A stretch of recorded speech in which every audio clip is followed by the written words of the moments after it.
Muy buenos días.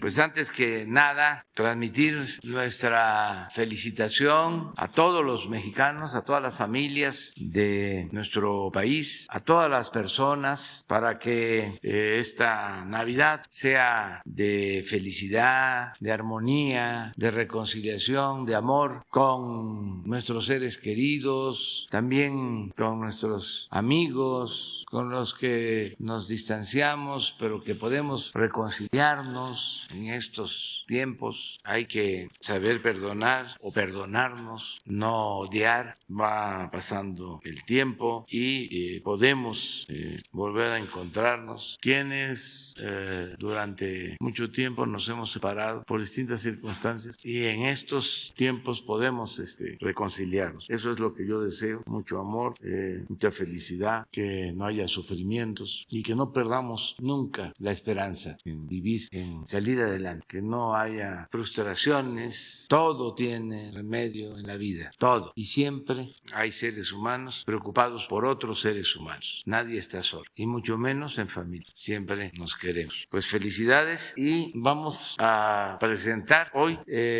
un informe sobre derechos humanos, lo que hemos venido haciendo para proteger los derechos humanos, lo que vamos a seguir haciendo, cómo es este importante, trascendente asunto, prioritario, básico, fundamental para el gobierno de la Cuarta Transformación. Entonces, hemos contado desde el principio con el apoyo de Alejandro Encinas. Él podría ser secretario, le alcanza para eso y para más. Sin embargo, nos importa tanto el tema de la protección de los derechos humanos que consideramos que Alejandro es lo mejor. Muchas veces cuando un tema no es relevante, se designa a cualquier persona. Cuando un asunto realmente importa, se busca a la persona idónea, al más consecuente, al más honesto, al más sensible, al más humano, al que sabe escuchar más, el que tiene paciencia, el que es capaz de sentir el dolor del prójimo, de los otros, de los semejantes. Entonces, por eso Alejandro ha estado ahí. No tengo ninguna duda de que si él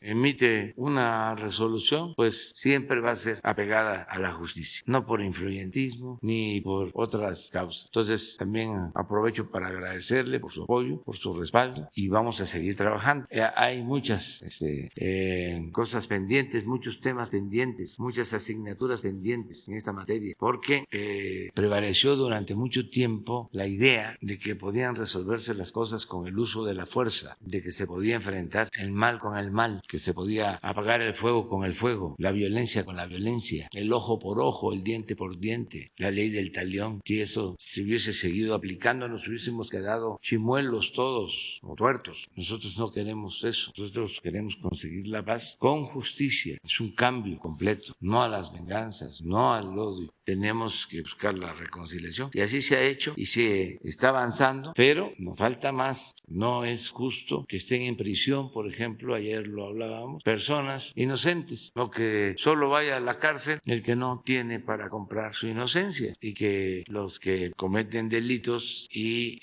son potentados nunca van a la cárcel, o muy rara vez, porque tienen muy buenos abogados, pero sobre todo influencias. Todo eso tiene que irse terminando, que no haya impunidad y que pues vivamos en un verdadero Estado de Derecho y con justicia. Entonces, Alejandro, nos informa.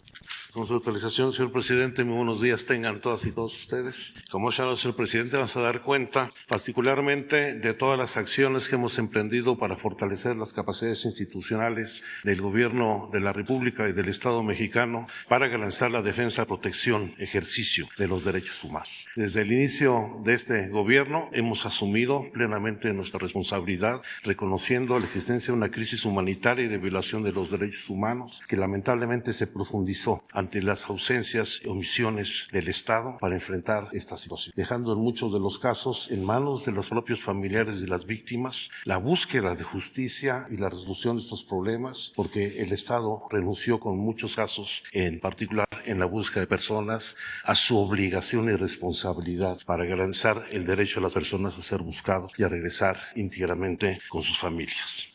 El eje fundamental, los dos ejes fundamentales de la política que hemos emprendido en materia de derechos humanos ha sido el restablecer una relación de atención y de respuesta a los familiares de las víctimas, una nueva relación con los familiares, con las víctimas, con la gente que ha agraviado, en donde por supuesto que existe muchos agravios, una profunda indignación y enojo frente a la capacidad de respuesta del Estado, y queremos dar respuestas muy concretas y puntuales.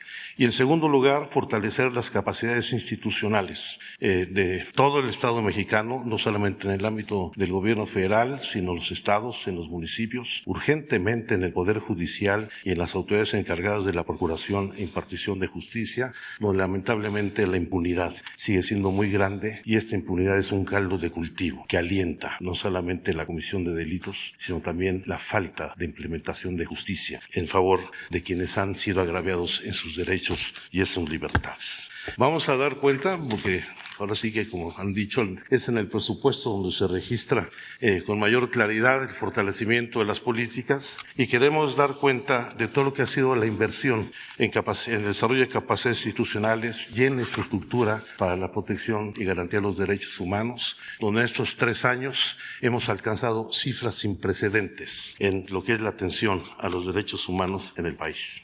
Voy a presentar los datos que corresponden fundamentalmente a los recursos que desde la Secretaría de Gobernación se han implementado en la materia, que solamente en estos 3 primeros años alcanza la cifra de 6,103,513 millones de pesos, que se distribuyen en distintas áreas. En primer lugar, en todo lo que son los subsidios para el fortalecimiento de las comisiones locales de búsqueda y las capacidades forenses en las entidades de la República, que ha permitido encarar las tareas de búsqueda de personas de manera cada vez más intensa, favoreciendo el acompañamiento de los familiares, donde todavía tenemos muchos retos por delante, pero solamente para dar cuenta de lo que es hoy las tareas que realiza la Comisión Nacional de Búsqueda y las comisiones locales, vemos como solamente al mes de noviembre la Comisión Nacional ya realizó 2,200 jornadas de búsqueda en 28 estados y 314 municipios, en un ejercicio de más de 1,247 millones de pesos, que se han ido orientando fundamentalmente a fortalecer las capacidades de los estados para las labores de búsqueda, en apoyo a los familiares y favorecer todo lo que es la atención a uno de los rezagos más graves que tenemos, que es en materia forense, una crisis forense que ha llevado a que no existan las capacidades para garantizar la identificación de las personas y el regreso con sus familiares. Voy a dar algunos datos más adelante poniendo estos ejemplos. De manera muy importante, se han canalizado recursos para la construcción y mantenimiento de los centros de justicia para las mujeres en todo el país, con una suma de 312 millones de pesos, al igual que se han canalizado más de 349 millones de pesos para atender todas las alertas por violencia de género que se han emitido en las distintas entidades federativas. Un tema que es muy significativo es el fortalecimiento que se está impulsando en los registros civiles de los estados. Esta es una labor muy importante para garantizar un derecho humano fundamental, que es el derecho a la identidad de las personas, que es el derecho primario, el derecho llave para poder ejercer sus derechos. Y para dar cuenta de cómo ha venido evolucionando las acciones, hay que señalar cómo en 2018 apenas había 57 millones de registros que permitirían vincular el acta de nacimiento con la cédula única de registro de la población, y el día de hoy ya hemos sumado 145 millones de vínculos de acta de nacimiento con CURP, que es un paso fundamental para garantizar la cédula única de identidad digital que estamos trabajando para garantizar que todas las personas, todos de los niños, los adultos, tengan la posibilidad de tener una identidad plena. En materia de los recursos erogados para el cumplimiento de sentencias y recomendaciones, tanto del Sistema Interamericano de Derechos Humanos como de Naciones Unidas, como de la Comisión Nacional de Derechos Humanos, se han canalizado más de 488 millones de pesos, al igual que se han venido fortaleciendo las acciones del Mecanismo de Protección para Personas Defensoras de Derechos Humanos y Periodistas, que en estos 3 años supera la cifra de los 1,248 millones de pesos, atendiendo una una mayor incorporación en el número de beneficiarios. Cuando nosotros llegamos al gobierno en diciembre de 2018, había solamente 798 beneficiarios. Hoy contamos con un incremento de 1,504 personas beneficiarias, un incremento del 88%, de los cuales 493 son periodistas y tenemos 1,011 defensores de derechos humanos. La mayor parte, por supuesto, hombres y un porcentaje muy importante de mujeres. Y al mismo tiempo se han fortalecido todos los recursos para garantizar las medidas de ayuda y reparaciones a víctimas por parte de la Comisión Ejecutiva de Atención a Víctimas por más de 2,381 millones de pesos. Recursos que se siguen incrementando para el ejercicio fiscal de 2022, los que nos da esta suma de 6,103 millones de pesos. Aquí vamos a dar algunos de los ejemplos de a dónde se han canalizado estos recursos. En materia de identificación humana, se han construido 3 centros de identificación humana, algunos con un nivel muy importante de desarrollo en las capacidades de los laboratorios genéticos para realizar la identificación. Destacan, por supuesto, el primero que hicimos de carácter regional en la ciudad de Saltillo, en un proyecto de coordinación con el gobierno del Estado, la Fiscalía del Estado de Coahuila, la Comisión Local de Búsqueda, organismos internacionales, el apoyo del equipo guatemalteco de forense, que es uno de los más especializados en el mundo, y por supuesto la Comisión Nacional de Búsqueda. 5 centros de resguardo temporal, con lo cual estamos alentando cómo enfrentar de manera muy firme la crisis forense, donde en estos momentos, según estimaciones tanto de instituciones públicas como de organismos no gubernamentales, tenemos alrededor de 52,000 cuerpos sin identificar en las fosas comunes y en los servicios forenses del país. Basta ver solamente los resultados del censo que hizo el Instituto Nacional de Estadística, Geografía e Informática en 2020, de cómo ubicó 9,400 cuerpos de personas fallecidas en las cámaras frigoríficas o en las planchas de los servicios forenses de los estados. Y en un país donde tenemos una cifra ya que es superior a los 95,000 registros de personas desaparecidas o no, encontradas, pues necesitamos con toda seguridad encontrar a muchos de ellos en esta lamentable situación que estamos impulsando, y de ahí la importancia de que hagamos un replanteamiento de todo el tratamiento de los servicios forenses, y estamos con la autorización del presidente de la República discutiendo con, por supuesto, con el Congreso de la Unión, lo haremos con los propios familiares, la creación de un Centro Nacional de Identificación Humana para poder atender el rezago que en esta materia existe, para establecer mecanismos de identificación masiva. Se están haciendo ya los primeros ejercicios. El caso de Coahuila, donde se han exhumado los cuerpos de las 2 fosas comunes de los panteones de Torreón, de la fosa común de Saltillo, donde más de 1,000 cuerpos en estos momentos están siendo ya procesados dentro del Centro de Identificación Humana de Saltillo. En materia de justicia para mujeres, de los 56 centros de justicia que actualmente existen en el país, 16 se han construido en el actual gobierno, y 10 de estos centros de justicia para mujeres han sido remodelados. Y en materia de reparaciones y sentencias, vamos a dar cuenta de algunos casos, pues han venido resolviendo no solamente lo que son las reparaciones individuales, sino también reparaciones colectivas que tiene que ver con la construcción de vivienda, de espacios públicos, de centros comunitarios, de centros de salud, caminos y carreteras. En la siguiente lámina podemos ver ya de manera más concreta lo que son los 3 centros de identificación humana construidos con una inversión de más de 121 millones de pesos. La imagen es fundamentalmente del Centro Regional de Identificación Humana en Saltillo, Coahuila, y cómo se han establecido por lo menos 5 centros de resguardo temporal de cuerpos para favorecer su atención y procesamiento con una inversión de más de 18 millones de pesos. Este es el tipo de modelo de centros de resguardo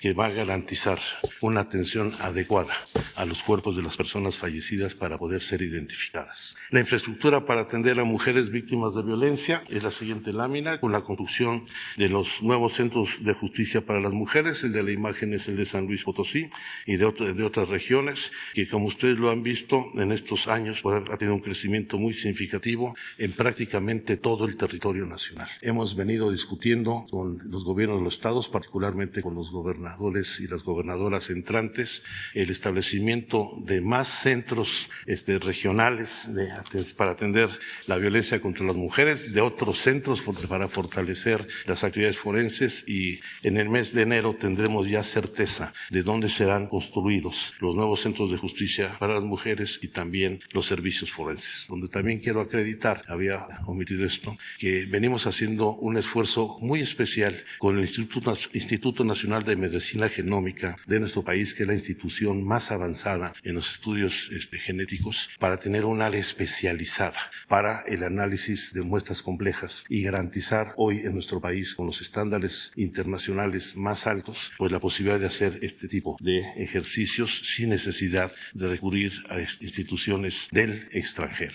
Ya hay un convenio suscrito con el Instituto Nacional de Medicina Genómica y el Instituto de la Universidad de Innsbruck, que es una de las instituciones más reconocidas, donde no solamente personal del Instituto Nacional está en un proceso de capacitación, sino se están homologando los estándares y protocolos, porque ya contamos con los mismos equipos de análisis genético, equipos de punta, que son a nivel internacional los más avanzados que existen al momento. En otras áreas, como las reparaciones por resoluciones internacionales, pongo el ejemplo de una sentencia de la Corte Interamericana de Derechos Humanos respecto al caso Inés Fernández Ortega, donde se construyó un centro comunitario de la mujer indígena y un albergue para niñas y niños MEPA y Sunsabi en el municipio de Ayutla, en Guerrero, donde ya muchos de los niños de las comunidades de este municipio que llegaban a estudiar a la cabecera municipal no van a tener que emplearse como trabajadores domésticos en las casas donde se les daba esta habitación, y van a poder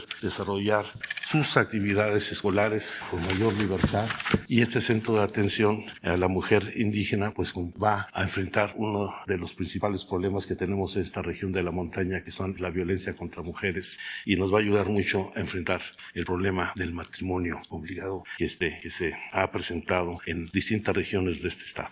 En el caso de Chiapas, rápidamente damos cuenta de cumplimiento de acuerdos de solución amistosa. En el caso de San Cristóbal de las Casas, el caso de Ángel Díaz Cruz, quien fue durante el levantamiento que se registró en el estado de Chiapas en 1994, ultimado por elementos del ejército, se construyó un centro de salud y otras actividades para el fortalecimiento de la actividad productiva en estas comunidades del Aguaje en San Cristóbal de las Casas. Un avance muy importante en el acuerdo de solución amistosa en el caso de Acteal, donde no se trata solamente de la construcción de vivienda, es el establecimiento de electrificación, redes hidráulicas, centros de salud, mantenimiento de jardín de niños y escuela, sino también un proceso de reintegración y fortalecimiento de la vida comunitaria. Temas iguales en el caso de Chalchihuatán, donde teníamos un problema de desplazamiento forzado. Ahí también hay una medida cautelar de la Comisión Interamericana de Derechos Humanos que está ya en la fase de conclusión, con la construcción de la vivienda para las 18 familias desplazadas. En el caso de Aldama y Chenaló, que aquí se ha discutido en diversas ocasiones, no solamente se ha cumplido con la reparación a las personas que fallecieron o que resultaron heridas, está la construcción de caminos para la interconexión de las dos cabeceras municipales con comunidades, la construcción de viviendas, tanto en Aldama como Chenaló, y por supuesto en la fase de resolución el conflicto agrario, donde se están adquiriendo nuevas tierras para poder compensar los cambios que va a haber en el momento que se haga por parte de la Procuraduría y del Registro Nacional Agrario el deslinde de la zona que generó el conflicto. Reparaciones importantes, ya ha instruido el señor presidente de la República. Ponemos dos de los casos más relevantes, el caso de Pasta de Conchos, que donde hay también un acuerdo de solución amistosa, donde no solamente se hizo la indemnización a 65 núcleos familiares, sino que se han erogado ya 236 millones de pesos, más lo que sumará la construcción del memorial, el apoyo para la compra y remodelación de vivienda, los espacios de infraestructura pública. Y el caso de la guardería ABC, donde independientemente de los recursos que se asignaron en los gobiernos anteriores, se han fortalecido los compromisos que estableció el presidente de la República para dar no solamente becas, sino también una pensión vitalicia a los familiares de las víctimas, en donde solamente en esta administración se han erogado 656 millones de pesos. Hay que señalar que 421 millones de pesos provienen de recursos del Instituto Mexicano del Seguro Social, 225 millones de la Comisión Ejecutiva de Atención a Víctimas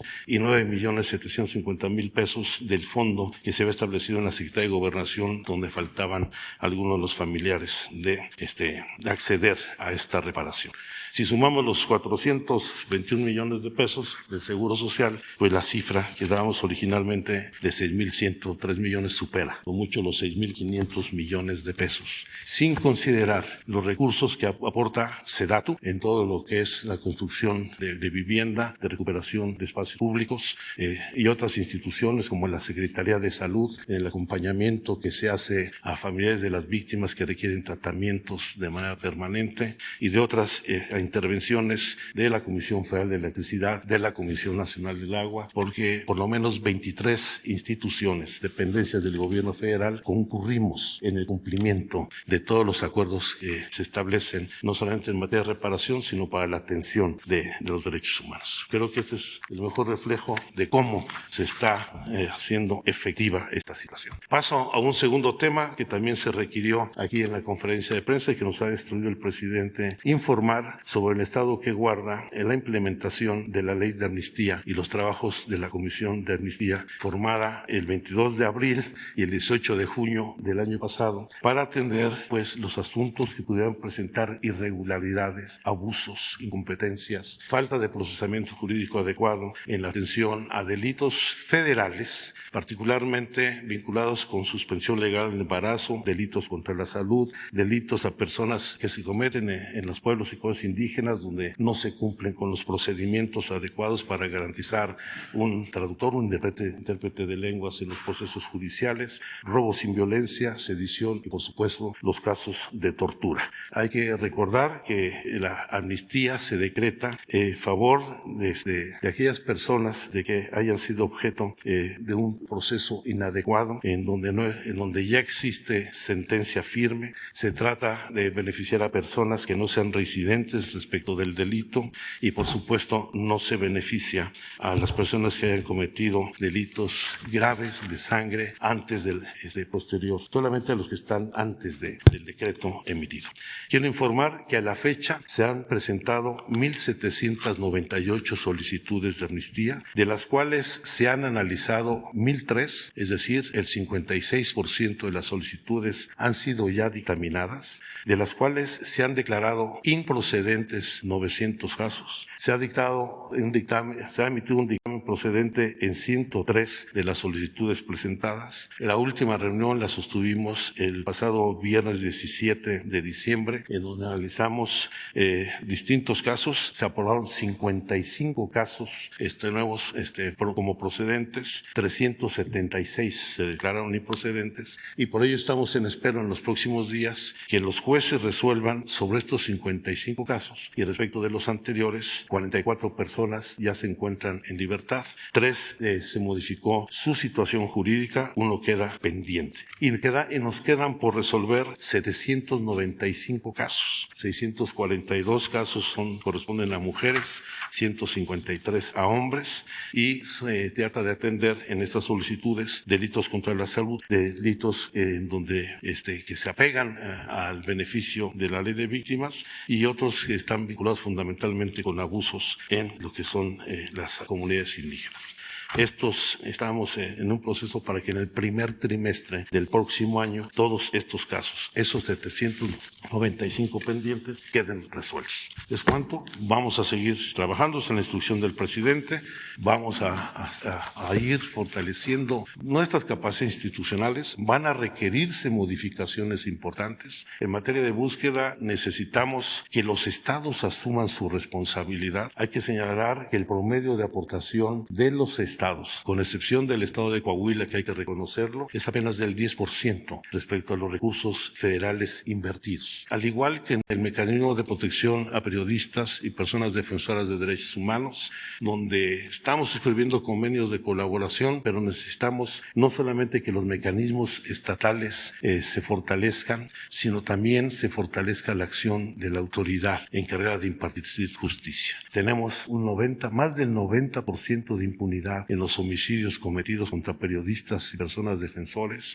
y un dato que es muy delicado, el 45% de las agresiones contra periodistas y defensores de derechos humanos provienen fundamentalmente de autoridades municipales, ya sea por intolerancia, por corrupción o por colusión con el crimen, los grupos delictivos en sus respectivos territorios. Y vamos a tener que hacer una revisión a fondo de la ley para garantizar un sistema nacional de protección a periodistas. Necesitamos fortalecer y revisar la Ley General de Víctimas para eliminar cualquier discrecionalidad en el uso de recursos para atender de inmediato los requerimientos de las víctimas, no solamente en la reparación, sino las medidas de atención. Y, por supuesto, esperemos avanzar pronto en la creación del Centro de Identificación Humana, porque lo que necesitamos es tomar medidas que nos permitan atender estos conflictos de carácter estructural que se fueron incubando durante muchos años. Está siendo difícil revertirlos, pero que estamos convencidos que con esta política y la actuación del conjunto del gobierno federal, con el acompañamiento de los estados, las fiscalías y el Poder Judicial, puede resolverse. Es cuanto, señor presidente. No hay 2, 3, 4, 5.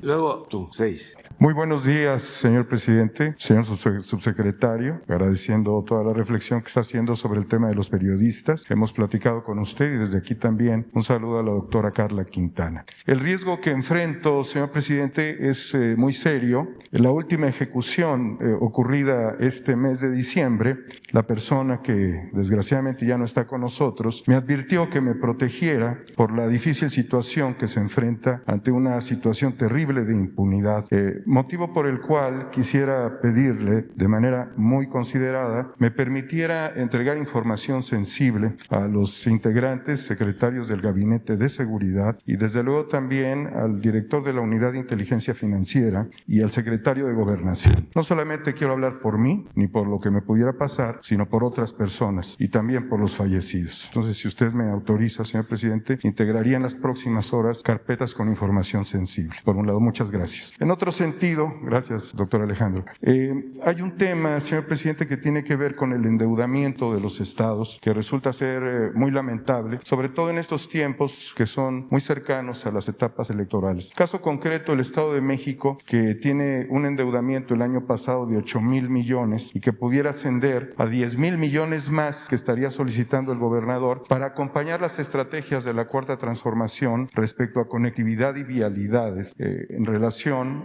al aeropuerto Felipe Ángeles. La situación es de que la deuda estaría ascendiendo a 68,000 millones. Sucede en otros estados como Oaxaca, Jalisco. Quizás el estado de Hidalgo también estaría buscando este tipo de acciones. La reflexión que le pediría yo es si es necesario que los gobiernos acompañen con endeudamiento los proyectos de la Cuarta Transformación en materia de infraestructura. Si bien la Cuarta Transformación ya tiene definida el presupuesto y no fuese necesario, y luego por la experiencia que se tiene, el mal uso de los recursos públicos en procesos electorales, al final de los sexenios, endeudamiento para los pueblos y una serie de calamidades que todos conocemos. Muchas gracias, señor presidente, por las dos. Bueno, ya hemos hablado aquí de la situación difícil de las finanzas en los estados. No, afortunadamente es un asunto general. Hay que tomar en cuenta que aunque son pocos, no es la mayoría, pero sí hay estados que tienen finanzas públicas sanas. Es admirable el que desde hace algún tiempo en Tlaxcala se aprobó una ley para que no se contrate deuda. Es un estado que no tiene deuda por ley, no se pueden endeudar los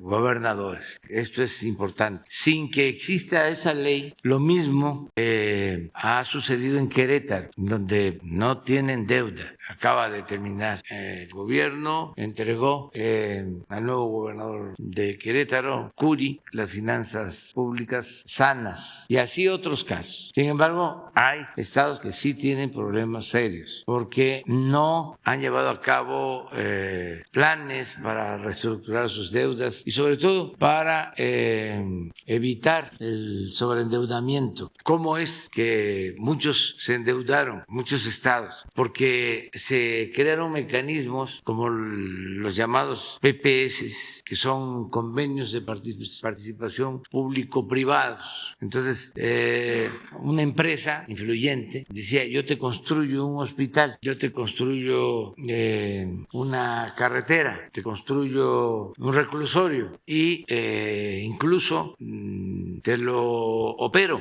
llegaron a privatizar pues, las funciones que corresponden al Estado, al gobierno. Y esas obras las hacían y los cobros resultaban excesivos, porque además de que la obra tenía sobreprecios, había que pagar intereses altísimos. Hay hospitales que para 125, 150 camas que los están cobrando en 7, 8 mil millones de pesos. En el caso del Estado de México, por ejemplo, el hospital de Zumpango deben de estar entregando 200 millones de pesos al año a la empresa y van a entregar esto durante 20 años. Entonces, todo eso pues fue acumulando deuda porque Hacienda les hacía el descuento a estas empresas que tenían influencias, les permitían que Hacienda hiciera el descuento de las participaciones a los estados. Llegó este asunto al extremo de que se aprobó una ley para que los estados, mejor dicho, los gobernadores, antes de salir tuviesen que pagar todas sus deudas de corto plazo, si no caían en ilegalidad. Entonces, ¿qué sucede? De que para pagar las deudas de corto plazo comprometen las participaciones anticipadas y el que entra no tiene ni para pagar la nómina. Es un caso, por ejemplo, de Colima, que en 3 meses solo le dejó a la nueva gobernadora el 5% de las participaciones. O sea, si le correspondían a Colima en los 3 meses, qué sé yo, 1,000 millones de pesos, le dejó 50. Por eso hemos tenido que ayudar, sobre todo para el pago de nóminas. Quiero también decirles que hubo la intención, que son de las cosas que no se dicen o no se conocen, pero como estás tocando el tema, tuvo la intención de hacer una reforma para quitar ese candado y que no se sancionara si no pagaban los créditos de corto plazo. Pero sí, la verdad, nosotros no promovimos eso. Se mantuvo vigente esa ley, pero sí hubo la demanda. Fue hasta curioso, aunque es un asunto muy serio, de que gobernadores que estaban saliendo habían estado de legisladores cuando se aprobó la ley y ellos habían votado a favor y lamentaban, decían ellos, que habían cometido un error, cuando no fue así, porque si no estaría peor la situación financiera en los estados. Entonces, sí hay que buscar la forma de seguir saneando las finanzas. Ya hay mucha conciencia en la mayoría de los gobernadores, de las gobernadoras. Sobre ese tema se habló ahora que nos reunimos. Hicimos el compromiso de que íbamos a ayudar para los cierres de año. La Federación ha estado ayudando, sobre todo para el pago de las nóminas y aguinaldos, que eso no se puede quedar a deber. Es inconstitucional y es hasta pecado social. No se le puede retener el salario a un trabajador. Entonces, en ese caso vamos saliendo y ya no hay problema. La mayoría de los estados están recibiendo anticipos para que paguen las nóminas, los aguinaldos. Hay estados que no han solicitado ningún apoyo porque tienen recursos propios y se les está recomendando, y ellos están muy conscientes, están llevando a cabo planes de austeridad, están en los gobiernos estatales reduciendo sueldos. Los apoyo a los gobernadores porque no es fácil. Hay gobernadores, y tengo información, no estoy hablando al tanteo, que quieren que los diputados locales ganen menos y se les rebelan los diputados y no pueden llevar a cabo planes de austeridad. Y ahí se reúnen, y esto es muy lamentable, de todos los partidos. O sea, se pelean para otras cosas, ¿no? Supuestamente hay diferencias de fondo en lo programático, en principios, en lo ideológico, pero cuando se trata de defender prebendas, ahí se unen. Afortunadamente también, hay que decir, no es general, pero sí siguen presentándose estos casos. Me acaba de informar un gobernador que quiso llevar a cabo un cambio, no pudo. No voy a mencionar, o sea, porque no tiene caso, pero sí saben bien a lo que me estoy refiriendo, tanto gobernadores como legisladores, como presidentes municipales, regidores. Ahora ya están más medidos. De todas maneras, siguen cobrando mucho y exigiendo moches. para votar a favor, para aprobar las cuentas. Eso tiene que desaparecer. Yo celebro que en Guerrero se está avanzando mucho. Es uno de los estados más pobres del país. Y los regidores, no de todos los municipios, pero sí me consta que los de Acapulco, antes, no sé cómo esté ahora, ya no tarda y nos va a llegar el reporte, cobraban muchísimo, al grado que cuando había un cambio de gobierno se inscribían más candidatos a regidores que candidatos a presidentes municipales. Se llegaron en una ocasión a inscribir más de 1,000 candidatos a regidores. Y no con el propósito de servir, o no todos con el propósito de servir, sino porque cobraban bastante y tenían además otras entradas, prestaciones, otros privilegios. En el Estado de México, lo mismo. Esto ya tiene tiempo, desde hace 40 años, 50. Ahí fue el primer estado en donde, además del sueldo al legislador, le daban un presupuesto. ¿Qué tiene que ver la función legislativa con la ejecución de obras? Si eso corresponde al Poder Ejecutivo. Por eso es la división de poderes. Al legislativo corresponde las leyes, la aprobación del presupuesto, pero no el ejercicio del presupuesto. Eso es del Ejecutivo, el hacer las obras. Pues acá les daban presupuesto para entregar materiales de construcción. Ese modelo, al final los trasladaron hace poco a lo federal y de ahí surgieron los famosos moches, donde para obtener los votos habían 3 partidas que se repartían a los diputados federales y senadores. Lo de la construcción de calles y banquetas, no sé si lo notaron algunos ciudadanos, pero habían banquetas buenas y las destruían y las volvían a construir, porque esa partida la manejaban los legisladores, la repartían. También, no todos, pero bueno, en este caso casi todos. Había excepciones, pero la regla era que entregaban oficios de autorización y un legislador no solo podía negociar ese oficio de autorización para banquetas y calles con su presidente municipal, en aquel entonces con su jefe de delegación, sino podía, si era un legislador de Chihuahua, podía entregar la obra a un presidente municipal de Yucatán. O si era un legislador de Chiapas, podía entregar la obra a un gobernador de Nuevo León o a un presidente municipal de Nuevo León. Entonces, aquí tengo 10 millones de pesos, 20, nada más que me vas a dar un soborno, un moche. Si no me das un 10%, un 15%, porque ya no era diezmo, ya se habían pasado, si no me vas a dar eso, yo hago la obra, o mejor dicho, yo recomiendo a la empresa que haga la obra. Y así distribuían lo de banquetas, calles, cultura, toda la infraestructura de cultura y deporte, la infraestructura para deporte. Entonces, venía la votación, reforma energética, reforma fiscal, los que estén por la afirmativa que levanten la mano. Entonces, hay que limpiar, ¿no? Y señalar también que el doctor Alejandro Encinas, en un proceso electoral pasado, se tuvo que enfrentar a todo un aparato en donde hasta camiones de traslado de valores hacían repartición de muchos de esos recursos para mover la llamada ola roja. Sí. Muchas gracias. Sí. La compañía. Gracias, buenos días. Mi nombre es María Luisa Estrada, soy del estado de Jalisco, del medio de comunicación La Grillotina Política. Aprovechando que está el señor Encinas, hay un tema que está pendiente desde el pasado 23 de junio del año en curso. Yo en esta conferencia denuncié el tema del mecanismo de protección a periodistas, activistas y de luchadores de derechos humanos. Referente a que pues ya somos varios compañeros que hemos llevado investigaciones sobre lo que está pasando en el mecanismo de protección.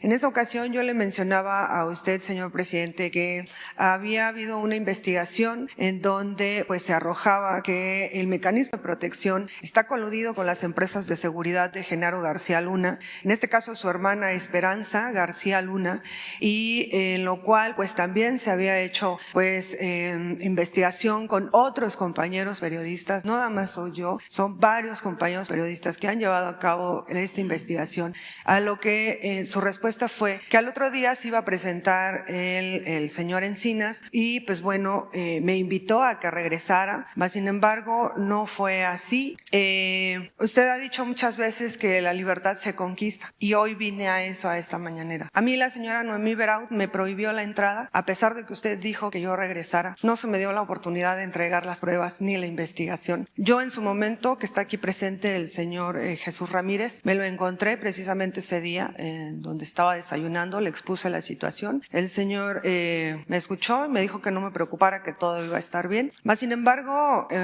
la respuesta por parte de la señora Noemí Beraud fue que me vetaron de la mañanera por casi 7 meses. Aquí, por haber hecho esa denuncia y haber sacado a la luz esa investigación sin que me dieran ni siquiera la oportunidad de presentar la investigación, en total me llegaron casi 200 amenazas, todas están documentadas. Fui a la Fiscalía General de la República, mas sin embargo me dijeron que no procedía porque no me había pasado nada, no me habían hecho nada, solo eran amenazas. Se me inició una campaña de desprestigio que empezó desde el departamento que está a cargo del señor Encinas, ordenado, y lo digo con sustento, por Jorge Ruiz y Enrique Irazoque, en donde el 25 de junio sacaron una tarjeta informativa en donde intentaron desprestigiarme. Sacaron información totalmente falsa y errónea. Y aquí tengo la tarjeta informativa. Posteriormente, el medio digital, La Silla Rota, me parece que se llama, igual me sacaron una nota, me dedicaron una nota completa, en donde hacían alusión a que yo estaba coludida con empresarios. Otro medio que no lo voy a nombrar porque no vale la pena, igual se atrevió a decir que a mí los funcionarios me pagaban por hacerles entrevistas. En fin, fue 15 días de estar aguantando desprestigio. Tengo familia y tengo valores, yo no miento. Y yo sí pido de la manera más atenta que reivindiquen mi nombre y una disculpa pública por parte del señor Jorge Ruiz y Enrique Irazoque, que fueron los que ordenaron y deliberadamente sacaron esa tarjeta informativa en donde se atrevieron a decir que ya habían realizado una investigación. Para los que ejercemos el periodismo de investigación sabemos que una investigación no se hace en 2 días, son meses de trabajo, no en 2 días. Y una vez yo estaba escuchando la mañanera y en esa parte tiene razón. Lo único que tenemos los que nos dedicamos al periodismo, pero el periodismo serio de investigación es nuestra credibilidad. Y yo vine aquí de la manera más humilde a que se reivindique mi credibilidad. Y la otra, que yo me sigo sosteniendo, que el mecanismo de protección está corrompido por las empresas de seguridad de Genaro García Luna, de su hermana Esperanza García Luna, y que hay una red de corrupción muy fuerte en el mecanismo de corrupción. No soy la única. Ha sido el compañero Pedro Canché, ha sido el periodista más reconocido a nivel nacional e internacional, que es el compañero Jesús Lemus, quien fue preso gracias a Felipe Calderón, porque él sacó a la luz la relación que había entre Cocoa Calderón y la Tuta. A él recientemente Jorge Ruiz le retiró el mecanismo de protección sabiendo que está en riesgo latente por las investigaciones que el compañero Jesús Lemus ha sacado a la luz, por los libros que ha sacado basado en investigaciones. Su argumento de Jorge Ruiz para haberle quitado el mecanismo de protección al compañero Jesús Lemus fue que ya no estaba en peligro, y por supuesto que ya no estaba en peligro porque él se tuvo que ir del país. Hoy se encuentra desterrado el compañero Jesús Lemus. Y cuando lo maten, ¿qué va a pasar? ¿Qué va a decir el mecanismo de protección? Porque son vidas de compañeros que se están jugando el pellejo porque creen en que de verdad en este sexenio se puede lograr acabar con la corrupción, con las colusiones desde las altas esferas. Mi pregunta sería al señor Alejandro Encinas, ¿a quién le pisé los callos, como se diría coloquialmente, para que me hayan iniciado una campaña de desprestigio de esta manera tan brutal? Porque hasta mismos compañeros que gozan del mecanismo de protección y que no lo necesitan realmente, se me fueron encima. Y el artículo 19 también se me fue encima. Cuando en su momento yo pedí que me ayudara artículo 19 cuando sufrí el atentado en el estado de Nayarit, de Tepic, Nayarit, artículo 19 me lo dijo muy claro, que solamente se atendían casos mediáticos, y aún así se me fue encima artículo.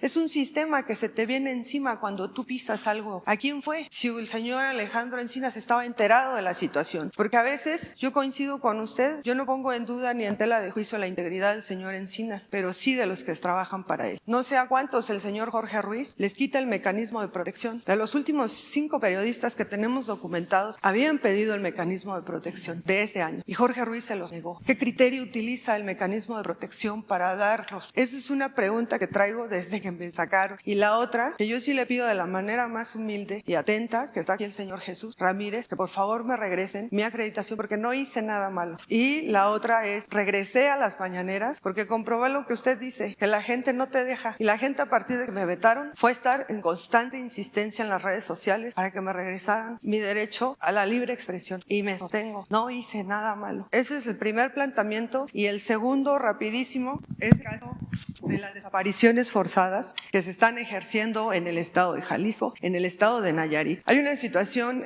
que estábamos haciendo una investigación, varios compañeros y una servidora, en donde, por ejemplo, en el estado de Nayarit, que ya entró un nuevo gobierno encabezado por Morena, la gente está muy esperanzada, pero a su vez muy decepcionada. ¿Por qué? Porque sigue al frente el fiscal general de Nayarit, Petronilo Díaz, quien en su momento, junto con el exgobernador Antonio Echeverría, pues se registraron varias desapariciones forzadas. E incluso, y tengo como probarlo, a mí el fiscal general de Tepic, Nayarit, Petronilo Díaz, me habló primero para invitarme al estado, segundo para ofrecerme ayuda y tercero para intimidarme. A partir de ahí yo tuve que aislarme y me deshice de todo dispositivo. Y la otra, ¿de qué sirve que entren nuevos gobiernos si van a seguir los mismos fiscales corruptos? Está el fiscal de Nayarit, está el fiscal del Estado de México que inventa delitos, está el fiscal de mi estado, Jalisco, que está al servicio de Enrique Alfaro, está, por ejemplo, también está el fiscal todavía en el estado de Guerrero. Y la otra, ¿qué garantías hay para la gente? ¿Por qué? Porque simple y sencillamente los fiscales o se ponen, ahora sí que se ponen y se postran ante los gobernadores, o en su defecto van en contra de los gobernadores que llegan con ideologías distintas. Que también, dicho sea de paso, está lo más reciente, que estaban hablando de injusticias, está el más reciente caso del operador político de Ricardo Monreal, que hacen un escándalo, tanto Dante Delgado como Ricardo Monreal, y dice uno, ¿por qué ese escándalo? Más de 70 años en el estado de Veracruz no se había vivido un gobernador que de verdad se preocupara por el campesino, por el lechero, por el que vende pollos o huevos, porque es la parte con que sostienen la mayor parte de los ciudadanos en el estado de Veracruz. Y hoy salen a defender a un presunto delincuente. ¿Y por qué no se hace eso con el campesino? Hay una situación que yo estaba escuchando el discurso del presidente de la Suprema Corte de Justicia de la Nación, en donde dijo que realmente ya el más protegido estaba viviendo la justicia, y no es verdad. ¿Cuántos delitos generados tan solo existen en el estado de Tabasco del 2016, cuando el exgobernador se colgó la medalla de que iba a acabar con los grupos que ejercían los secuestros? Hay muchísimos casos. Apenas estamos iniciando la investigación y apenas llevamos 1000 casos documentados y sustentados que estuvieron generados. Y hoy el fiscal que se encargaba de generar eso lo tiene Barbosa, precisamente encabezando la Fiscalía de Secuestros. Y dice uno, ¿cuándo se va a terminar este tipo de monopolios corruptos? ¿Cuándo realmente el campesino o los que andamos a pie o nos tratamos de ganar la vida honradamente vamos a tener realmente justicia? Si no se tiene para pagar un buen bufete de abogados, no existe la justicia. Y yo lo digo para que ojalá y el presidente de la Suprema Corte de Justicia de la Nación saliera un rato de su oficina y le preguntara a los familiares que hay veces que vienen desde lejos y se quedan a pernotar afuera de los penales porque gastan más si van y vienen. Esos serían los dos planteamientos. Muchísimas gracias. Muy bien, mira,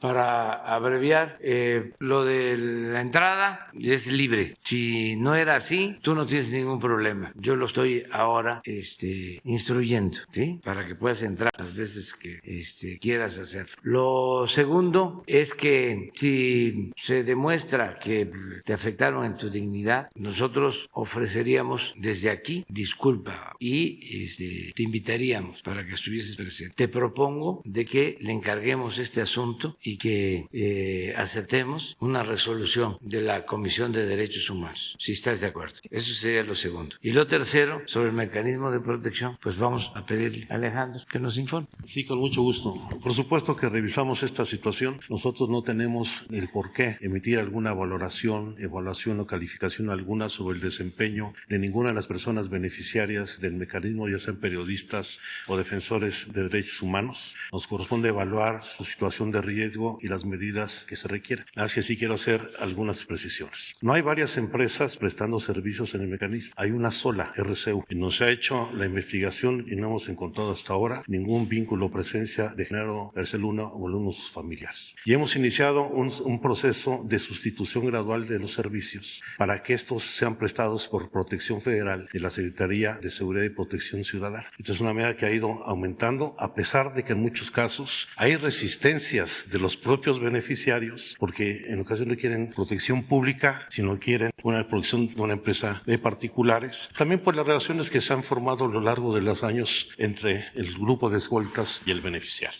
Y en segundo lugar, las decisiones sobre la adjudicación o retiro de las medidas de protección no las define ninguna persona en particular, ni Enrique Erazoque, ni Jorge Ruiz, que a partir del último de este mes ya no estará con nosotros, sino las define la Junta de Gobierno del mecanismo, donde participa el Consejo Ciudadano, que es elegido por ustedes, participa la Fiscalía General de la República, la Secretaría de Gobernación, la Secretaría de Seguridad y Protección Ciudadana y otras dependencias donde se hace la evaluación respecto a las medidas. Y las medidas van adecuándose también respecto a cómo se modifica la situación de riesgo. En el caso específico de Jalisco y Nayarit, respecto a las desapariciones, estamos trabajando de manera conjunta con ambos gobiernos, particularmente en el caso de Nayarit, donde por primera vez vamos a hacer un ejercicio con el nuevo gobierno para hacer una búsqueda a partir de un análisis de contexto. Después, porque los hechos de desaparición en el caso de Nayarit estuvieron efectivamente ligados a la actividad delictiva del exgobernador y del exfiscal Beitia. Y en este ejercicio, con toda seguridad, vamos a profundizar todo el análisis de las actividades delictivas que desde la Fiscalía del Estado se realizaron y cómo se vincularon no solamente con grupos delictivos, sino también cómo se tomó la decisión de que los propios perpetradores de las desapariciones fueron desaparecidos para borrar toda huella de la actividad ilícita de las propias autoridades. Este es un trabajo muy importante que estamos haciendo con el gobierno del Estado y estamos aplicando un modelo similar en otras entidades, incluido el Estado de Jalisco, donde haremos esas intervenciones. Y revisaremos este caso del yo personal, tanto en la denuncia de la empresa como en el caso particular que tú nos señalas respecto a tu persona. No, es por último, por ejemplo, está el caso por el que detuvieron a los policías de Compostela, del muchacho que realmente es de Jalisco y desapareció en Nayarit, en Compostela. La señora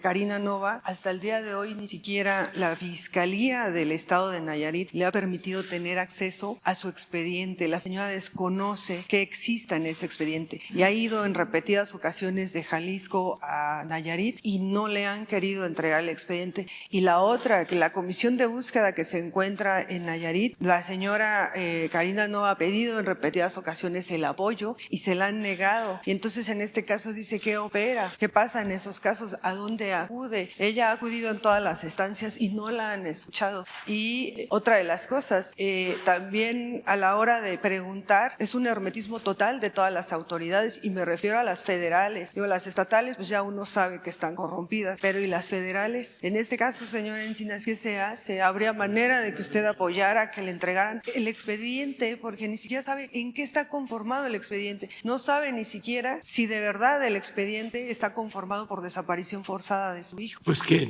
se te atienda ahora mismo para que ese caso sea atendido de inmediato, si te parece. Muchas gracias. Sí. Ya nada más. Gracias, presidente. Buenos días. Judith Sánchez Reyes, corresponsal de Imagen del Golfo de Veracruz. Presidente, preguntarle su postura ante dos temas. El primero, pues por la detención del secretario técnico de la Jucopo en el Senado de la República, el veracruzano José Manuel del Río Virgen, acusado pues por el feminicidio de un candidato de Movimiento Ciudadano ahora en las elecciones pasadas. Voces dentro del legislativo, incluso del propio partido al que usted pertenece, comentan que pues se está usando la justicia con fines políticos, lo califican incluso como un absoluto abuso del poder. Desde hace unas semanas, pues diversos sectores de la población allá en Veracruz también han expresado en el mismo sentido, pues por las recientes detenciones bajo el delito de ultrajes a la autoridad. Por su parte, ayer mismo el senador Ricardo Monreal, líder de Morena en la Cámara Alta, expresó que en Veracruz no existe realmente una independencia en los órganos de procuración e impartición de justicia y que se les dicta línea para realizar algunas detenciones ilegales sin fundamento. ¿Cuál sería su opinión en relación a este tema, presidente? Bueno, a lo mejor no voy a ser objetivo, pero le tengo mucha confianza al gobernador Cuitláhuac García. Creo que es uno de los mejores gobernadores que ha tenido Veracruz en los últimos tiempos, porque mi estado, Veracruz, porque mi padre era veracruzano, padeció de muchos gobernadores mediocres y ladrones, y ese era el principal problema en Veracruz. Y ahora, por primera vez en bastante tiempo, se tiene un gobernador honesto, íntegro, que es incapaz de llevar a cabo una injusticia en contra de nadie. Le tengo toda la confianza. Y espero que en este caso las autoridades que están analizando el asunto, porque además es apenas una instancia, que resuelvan con apego a la verdad, sobre todo, no solo con apego a derecho, sino que se vaya al fondo, se esclarezcan los hechos hechos y se resuelva, que haya justicia, eso es lo que pido. Pero no descalifico al gobernador Cuitlahua, le tengo confianza y corresponde a una instancia del gobierno de Veracruz hacer la investigación y deben de tener pruebas, si no, no se podría acusar a nadie. Si esas pruebas no son contundentes, no son válidas, pues se va a saber y se tiene que desechar y dejar en libertad a quien está siendo injustamente acusado, en el caso de que no existiera ningún delito. Yo creo que hay instancias legales para eso, pero no se puede descalificar así a la primera al gobernador de Veracruz, porque en efecto no hablo al tanteo. Bien, presidente. No es de buen gusto el que yo les haga una relatoría de los gobernadores de los últimos tiempos en Veracruz. No lo voy a hacer. Eso lo saben muy bien mis paisanos, que no se dejan chorear, que están muy despiertos, muy avispados, los veracruzanos. Eso es un asunto del pueblo de Veracruz. Y lo demás, pues que la ley resuelva, pero no descartar la honorabilidad, la integridad, los principios de Cuitlahua, que me consta es una gente honesta, íntegra. Y hagan una revisión. Ya eso se los dejo de tarea a ustedes. ¿Quiénes han gobernado Veracruz y cómo lo han hecho? No generalizo, incluso pondría yo un periodo de tiempo, porque de Veracruz fue uno de los presidentes más honestos que han habido, don Adolfo Ruiz Cortines, por ejemplo, revolucionarios como Heriberto Jara y otros más de allá de Veracruz, el presidente Sebastián Lerdo de Tejada, su hermano que era de primera, Miguel Lerdo de Tejada, veracruzanos gigantes, pero también han habido gentes sin convicciones, sin ideales. El otro día hablé, aprovechando el viaje, de que me daba mucho gusto que había ganado el presidente electo ahora, Boric, en Chile, que tenía 35, 36 años, joven, y salió un conservador adversario a decir, ¿cuánto vamos que cuando la oposición saque a un joven, él va a decir que no tiene experiencia? Pues de una vez aprovecho, ¿no?, para contestarle que no es nada más ser joven, hay que tener ideas, hay que tener convicciones. Cuando hablo de Boric es joven y de lucha. Hay otros jóvenes que los pueden introducir a la vida pública como se introduce un producto chatarra. Los visten bien, les dan lecciones de dicción, modales, los engominan, incluso pueden ser hijos de famosos. ¿Y eso? ¿Y dónde están sus ideales? ¿Y dónde están sus principios? No se puede hacer casi nada en la vida sin ideales, sin principios, sin una doctrina, y mucho menos ser dirigente, ser político para servirle al pueblo. Tienen que ir ideales por delante. No es nada más cualquier persona como los fabricaban antes con los medios de información o con dinero, porque necesitaba la oligarquía tener un pelele, un adorno. Vean qué cosa es un pelele, es interesante. Un payaso o un florero. No. Entonces, en el caso de Veracruz, es muy bueno el gobernador que se tiene. Claro que para las mafias que han habido ahí, pues no les resulta bueno. Pero ahí están los resultados. ¿Cómo estaba la violencia en Veracruz? Tú mismo ayer hablabas de que hay delitos en Veracruz, pero que ya no hay los homicidios que habían, ni los secuestros que habían. ¿Y por qué? Bueno, porque el gobernador es un hombre confiable. Sin embargo, en este caso hay que hacer la investigación y también tomar en cuenta, ojalá, y aquí, si hace falta, que se den los antecedentes, porque la gente no sabe que es muy importante contextualizar. No hay texto sin contexto. No puede haber una noticia sin una contextualización, sin los antecedentes. Y a veces, por el sensacionalismo, se va nada más al hecho y no se conocen los antecedentes. ¿Qué fue lo que sucedió ahí? Rápido, lo cuento. 2 días antes de la elección, asesinaron al presidente municipal del municipio de Cazones. 2 días antes. Un comando Y en la sustitución no entró como correspondía el suplente, sino otra persona. El caso es que al final acusaron al suplente de algún delito o al que ganó la elección, lo acusaron. O sea, es un asunto complicado, pero imagínense si llegaron a asesinar al candidato y un comando, pues no es nada más un asunto menor. Hay que ver los antecedentes y la autoridad tiene que investigar y castigar y cero impunidad, como también no fabricar delitos a nadie y no escudarnos que porque somos de un partido y ya por eso no nos pueden hacer nada o tenemos fuero, sino legal, político, porque podemos acusar de que nos están persiguiendo o que hay linchamiento político. No, eso ya no aplica en estos tiempos. Bien, presidente. La verdad nos hará libres. Bien. En el segundo tema, su postura sobre la autorización de Argentina para extraditar a México a Carlos Ahumada, quien es señalado por fraude genérico. Sí, es un proceso que está siguiendo, creo que el gobierno de la Ciudad de México, ellos podrían informar, es la Fiscalía, ¿no?, de la Ciudad de México, ellos podrían informar. Yo termino porque me tengo que ir. Los tres, ¿sí? Los tres. Y mira, pendiente, allá tú estás pendiente. Sí. Tienes que estar el lunes. Pero me tengo que ir, es que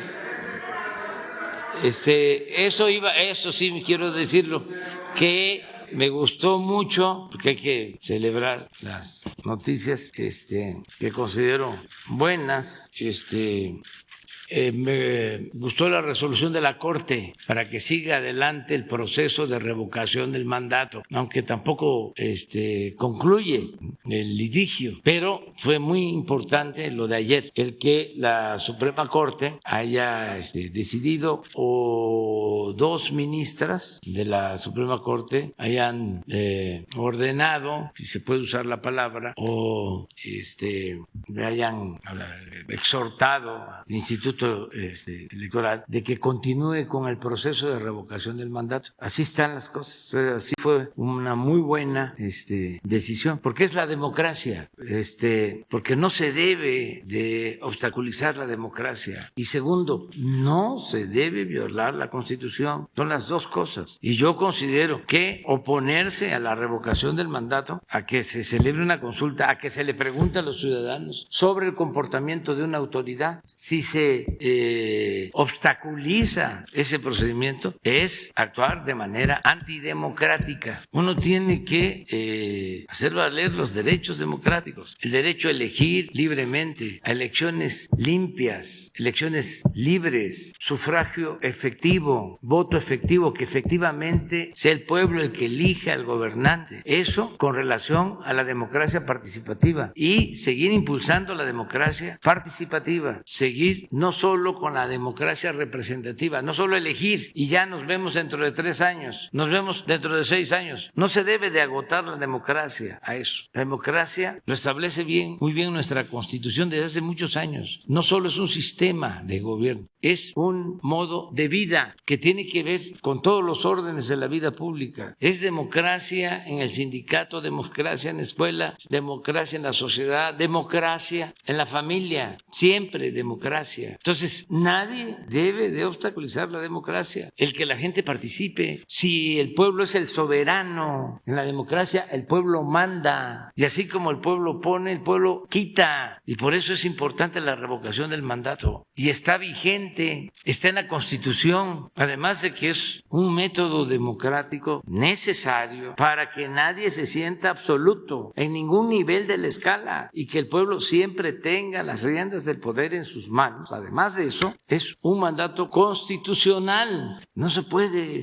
violar, no se puede omitir. Entonces, si pasara el tiempo con tácticas dilatorias, pues para atemperar el agravio o para llevar a cabo un desagravio a la democracia, pues los ciudadanos podríamos llevar a cabo la consulta, o buscar mecanismos. A ver, 10 encuestadoras, 10 de las de más antigüedad y credibilidad, 10, y hacemos una cooperación para pagarles. Y en una de esas hasta lo hacen de manera voluntaria. Y a ver, ¿qué dicen a la pregunta? Igual, la misma pregunta. ¿Quieres que continúe el presidente o que renuncie? Nada más sí o no, que continúe sí, que se vaya o que no continúe. Y ya, y vamos a conocer aquí los resultados. Y aquí está ya. Pero no va a quedar así de que ya no quisieron y no vamos a hacer nada. Pues ¿cómo? ¿Cómo es eso? Claro que vamos a hacer. ¿Y saben también por qué? Para dejar el precedente. Porque van a cambiar esos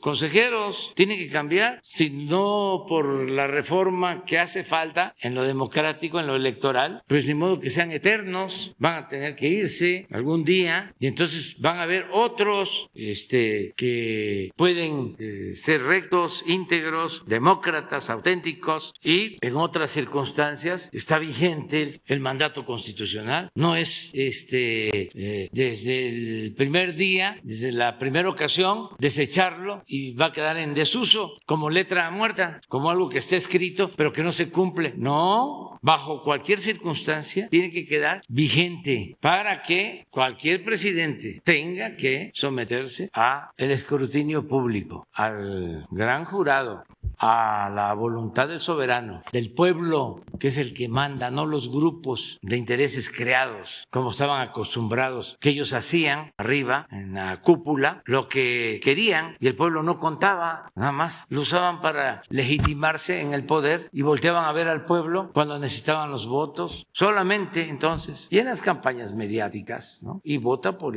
porque mira, está guapísimo, y mira cómo viste, y no le hagas ninguna pregunta, no, y si le haces una entrevista, le das las preguntas, que se las aprenda, ¿sí? Y si va a hablar, ponle unas pantallas, un teleprompter ahí, y cuídalo, protégelo, no le hagas preguntas incómodas, échale la mano, ayúdalo, ya no, eso ya se acabó, ya no funciona. Bueno, nos vemos, feliz año, feliz Navidad.